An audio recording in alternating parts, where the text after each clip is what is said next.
So here we have a real critical change in human evolution that corresponded to 1.9 million years ago. Now the next thing that we inferred is we had isolation by distance, and I showed that by this trellis.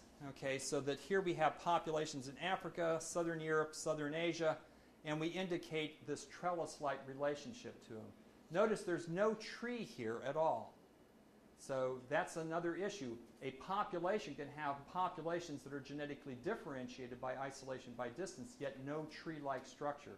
So I don't have a branch of humans corresponding to Africans and a separate branch corresponding to Eurasians.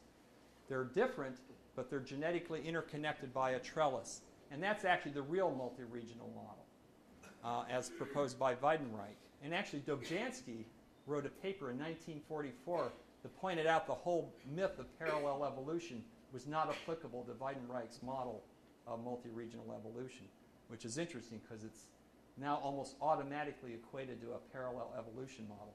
It's not true.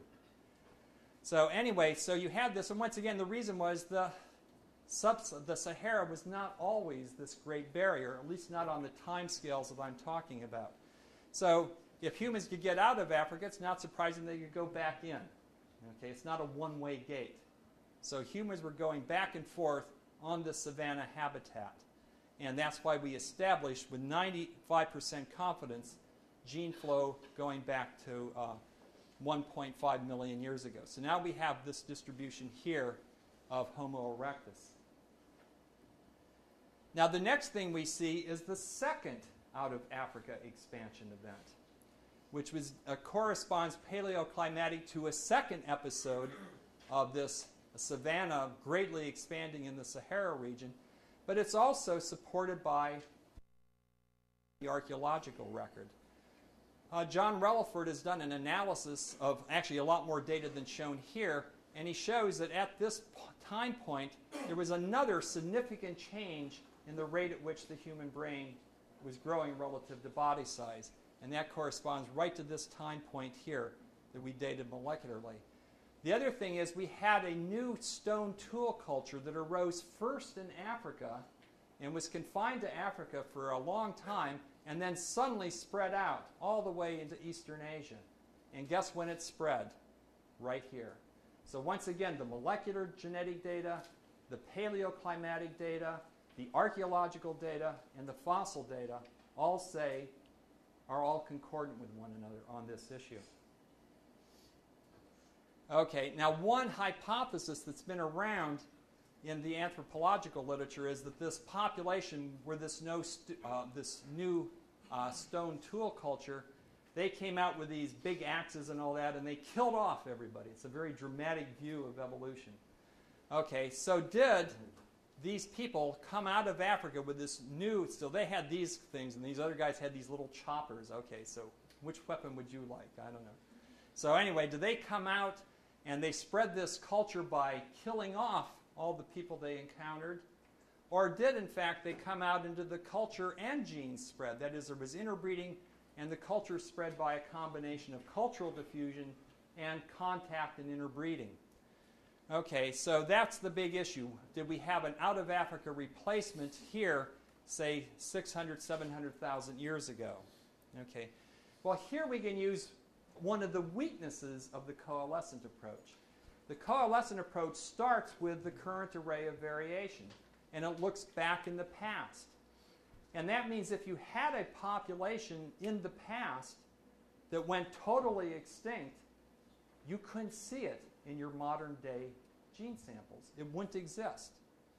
Okay, you can only see the things in the past that left genes in the present. Okay?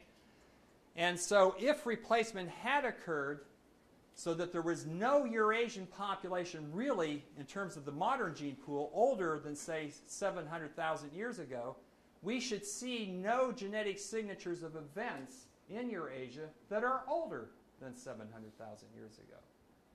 Okay? And to make it even more conservative, here's the distribution that we get for that. So it's got a mean of 650,000 years. I looked at the upper 1 percentile, which is a bit more than 1 million years ago.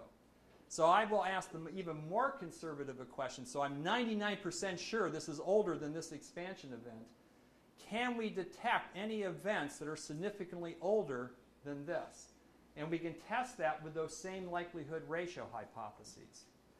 Okay, so here we're going to test the null hypothesis that all the events we observed here, like here was the earlier out of Africa, that this is not significantly different from this. And we have some of those older gene flow events too. So we test that null hypothesis that all Eurasian signals are no older than 1.05 million years ago. And we reject it a little bit less than the 5% level. So we're saying that, in fact, this new stone tool culture that came out of Africa came out as a result of demic diffusion as well as cultural diffusion. It wasn't the genocidal hand axe people killing everybody off.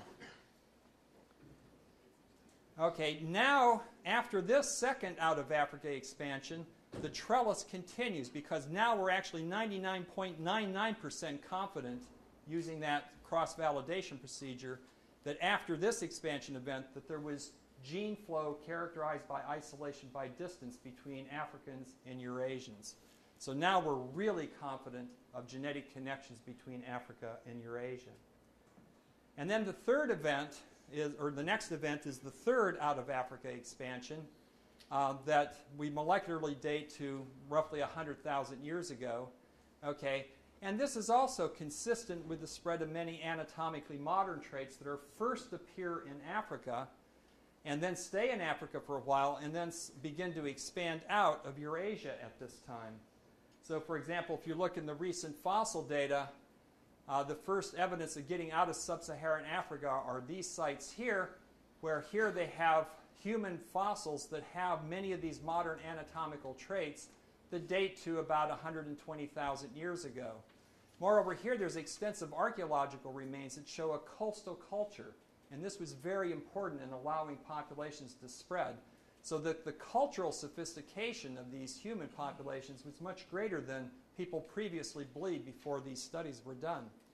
So this shows that, in fact, this is remarkably consistent with this time interval based on the molecular data. So once again, the fossil data, the archaeological data, the molecular data are all saying the same thing.